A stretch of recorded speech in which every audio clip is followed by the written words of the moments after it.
Hello viewers, কে কেমন আছেন? ঈদ কেমন কাটলো সবার? আশা করি সবার ঈদ ভালো কেটেছে। যাই হোক, আজকে আমরা চলে এসেছি চাঁপাইনবাবগঞ্জের শিবগঞ্জ উপজেলার একটি প্রত্যন্ত অঞ্চলে। এটি মূলত দুর্লভপুর ইউনিয়নের মধ্যে পড়ে। সুন্দর একটি রাস্তা।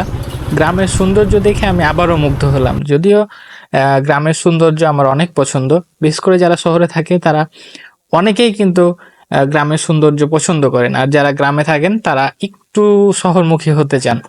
যদিও তারা শহরের কষ্ট, কৃত্রিম ঘর এগুলো আসলে সম্পর্কে জানে না, এই জন্যই মূলত শহরমুখী হতে চায়।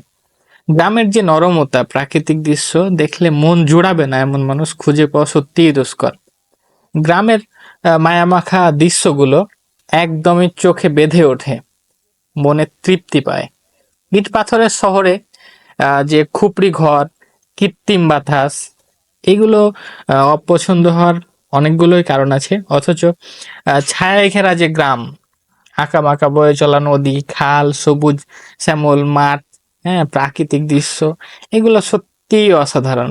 গ্রামের মেঠো পথে রাজহাঁসের যে ছুটে চলা, এইটা কিছু ছবিতেই আমরা দেখতে পাই। এখন সরাসরি এগুলো খুবই কম। মেঠো পথ দিয়ে যে রাজহাঁস কিংবা পাতিহাঁসের দল ছুটে যায়, এগুলো সত্যি অসাধারণ লাগে। হাঁসের প্যাক প্যাক শব্দ, এটি তো আপনারা জানেন কেমন কতটা সুন্দর।